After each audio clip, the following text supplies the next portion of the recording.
सुबह से देखा हुआ है, कोई नई बात नहीं है। ये वही दिग्विजय सिंह हैं जिन्होंने पुलवामा हमले को एक दुर्घटना मात्र बता दिया था, आतंकवादी घटना बताने से भी वो कतरा रहे थे।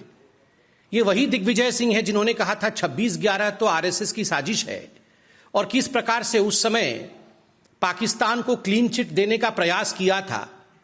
तो दिग्विजय सिंह जी का यह कहना कोई नई बात नहीं है कि बंधुगण, मगर एक सीरियसनेस के साथ हम ये कहना चाहते हैं कि ये कोई वन रैंडम स्टेटमेंट, ये किसी एक कांग्रेस के व्यक्ति का पर्सनल विचार हो, निजी विचार हो या व्यक्तिगत विचार हो, ऐसा नहीं है। कुछ दिनों पहले हमने एक टूल किट के विषय में भी जिक्र किया था। ये सारा जो आप देख रहे हैं, ये सारा उस टूल किट का हिस्सा है। All this is part of the tool kit of Congress party. Bharat को किस प्रकार से अपदस्थ करना है, हिंदुस्तान के खिलाफ किस प्रकार से बोलना है, मोदी जी के खिलाफ किस प्रकार जहर उगलना है, भले उसके लिए पाकिस्तान, चीन इत्यादि से समर्थन क्यों ना लेना पड़े, ये सारा कुछ कांग्रेस के उस टूल किट का हिस्सा है, जिस टूल किट के विषय में भारतीय जनता पार्टी ने खुलासा भी किया था और हमारे तमाम बड़े नेताओं ने कांग्रेस का पर्दाफाश किया था। बंधुगण, इस क्लब हाउस में हम देखते हैं कि पाकिस्तान का एक पत्रकार, पाकिस्तान का एक जर्नलिस्ट किस प्रकार से मोदी जी के हटने के बाद भारत की सत्ता क्या होगा, भारत के सत्ता का पॉलिसी कैसा होगा, कश्मीर पॉलिसी कैसा होगा, इस पर सवाल पूछता है। आप खुद बताइए, आप में से यदि कोई उसमें मौजूद होता, आपसे यह सवाल पूछा जाता, तो स्वाभाविक है हम में से कोई भी व्यक्ति उस पत्रकार को कहता, अरे भाई पत्रकारिता तो ठीक है, हमारे यहां सरकार कब परिवर्तित होगी, कैसे परिवर्तित होगी, इसमें आपको नाक घुसाने की आवश्यकता क्या है, इस विषय में आपको व्यक्तिगत रूप से इंटरफियर करने की आवश्यकता क्या है, आप तो पाकिस्तानी हैं। मगर नहीं, दिग्विजय सिंह जी उन्हें धन्यवाद देते हैं, थैंक यू, थैंक यू कहने के बाद दिग्विजय सिंह जी ओब्लाइज करते हैं और उत्तर देते हैं कि अगर मोदी जी हट जाते हैं सत्ता से, तो जो कश्मीर पॉलिसी होगी उसके अंतर्गत कांग्रेस की जो सरकार आएगी वो आर्टिकल 370 को फिर से रिवोक कर देगी, अर्थात आर्टिकल 370 को, 370 को जम्मू कश्मीर में पुनः स्थापित करेगी। आप सोचिए जरा, ये दो चीजें दर्शाता है।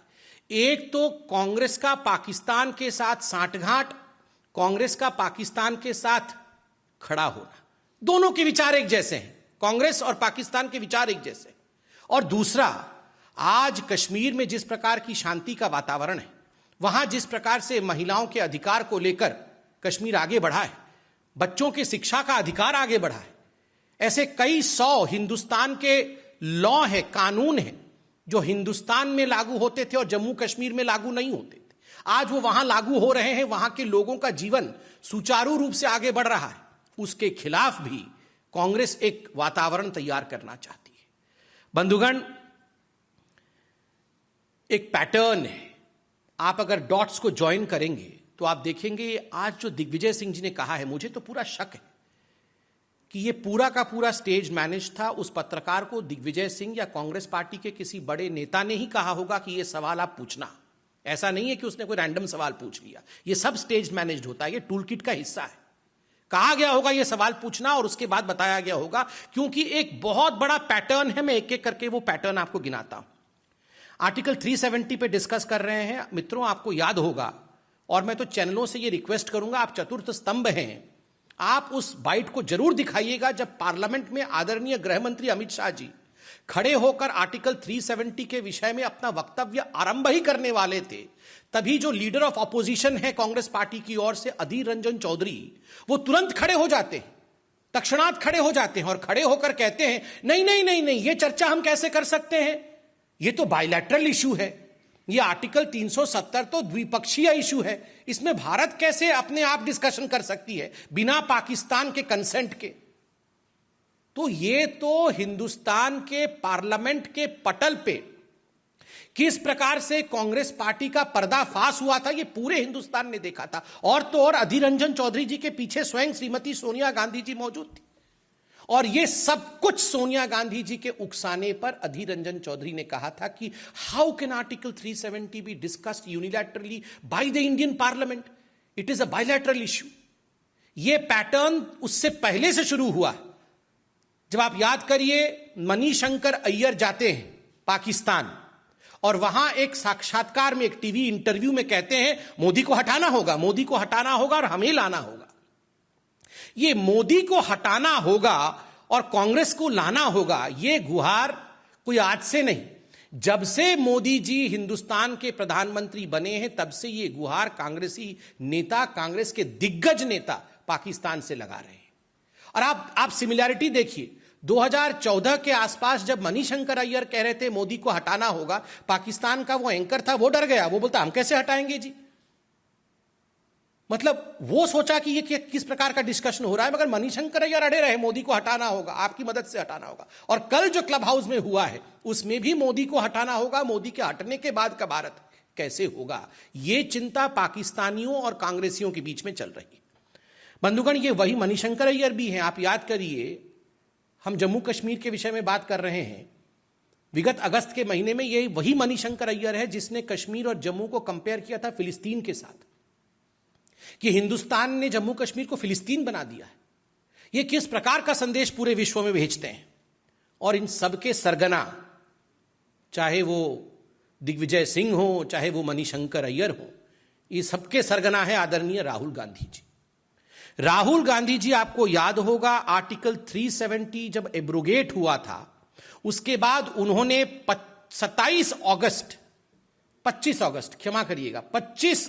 2019 को एक ट्वीट किया था और उन्होंने कहा था आर्टिकल 370 हटा करके हिंदुस्तान की सरकार ने एक भारी गलती कर दी है और बहुत बड़े रूप में जम्मू कश्मीर में लोगों के ऊपर आक्रमण हो रहा है। हजारों लोगों के, एक बाइट में उन्होंने कहा था पार्लियामेंट के बाहर, हजारों लोग हताहत हो गए हैं, मारे गए हैं और इंडिया में, जम्मू कश्मीर में कोई डेमोक्रेसी और लोकतंत्र नहीं है। नतीजा, 25 तारीख को राहुल गांधी ये ट्वीट करते हैं और 27 तारीख को, 2 दिन बाद, एक डोसियर बना करके, एक चिट्ठी लिख करके इमरान खान, पाकिस्तान के राष्ट्राध्यक्ष इमरान खान, इसे यूनाइटेड नेशन, संयुक्त राष्ट्र में डिपॉजिट करते हैं और कहते हैं देखिए ये इंडिया का वक्तव्य है, ये इंडिया के ऑपोजिशन लीडर का वक्तव्य है।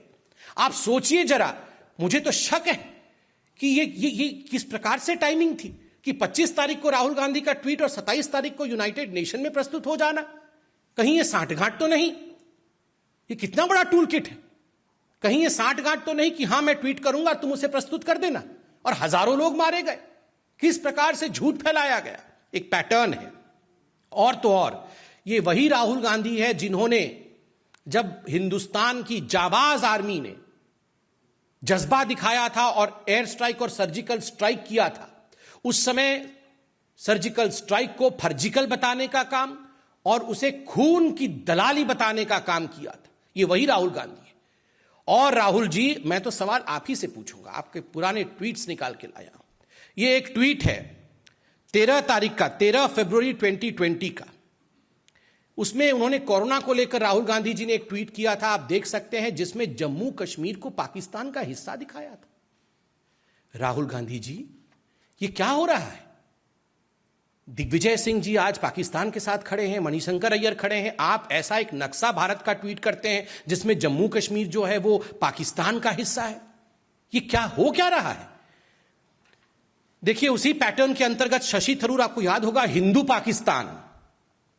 पाकिस्तान में कोरोना का मैनेजमेंट इतना बढ़िया हो गया कि शशि थरूर जी को जलन हो रही थी, वो भी फर्स्ट वेव में। उन्होंने 18 अक्टूबर 2020 को पाकिस्तान को संबोधित करते हुए, ऐसे ही एक क्लब हाउस, उस समय क्लब हाउस नहीं खुला था, उस समय कुछ वेबसाइट, वेब चैट वगैरह था, उस वेब चैट में कह रहे थे कि मुझे तो जलन हो रही है, पाकिस्तान कितनी खूबसूरती के साथ कोरोना का मैनेजमेंट कर रहा है।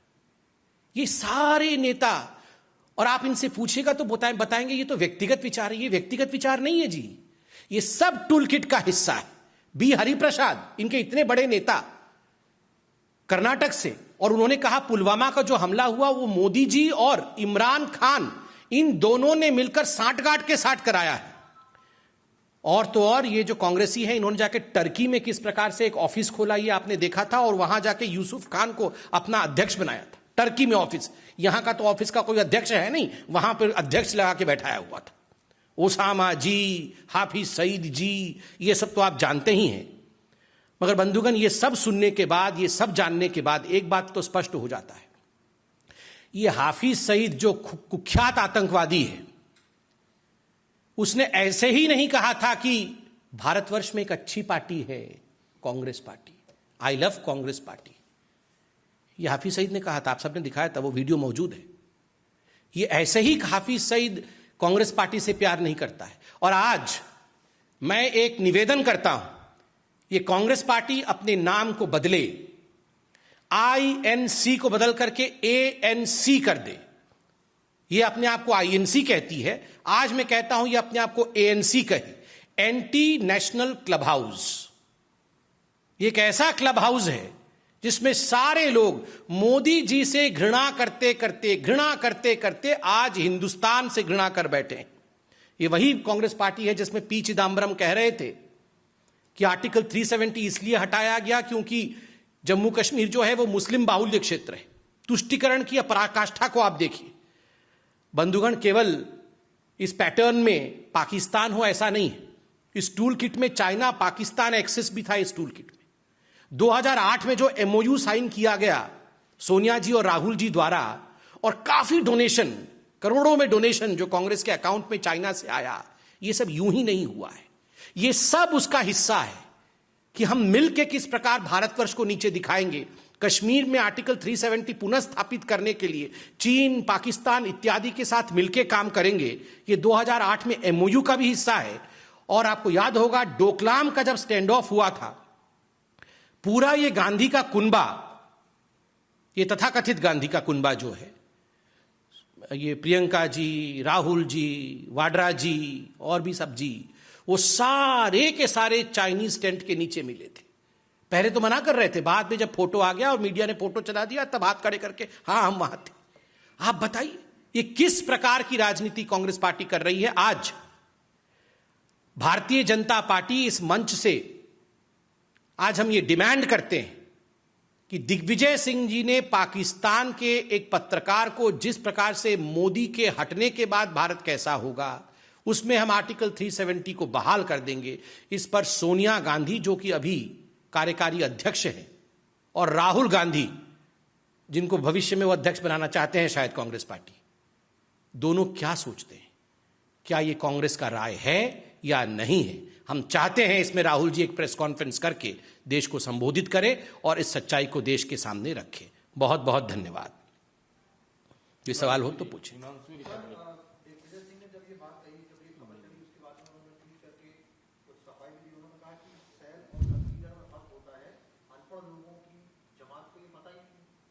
ये क्या शैल कंसिडर, क्या अंग्रेजी, वो अंग्रेजी के मास्टर बने हुए हैं।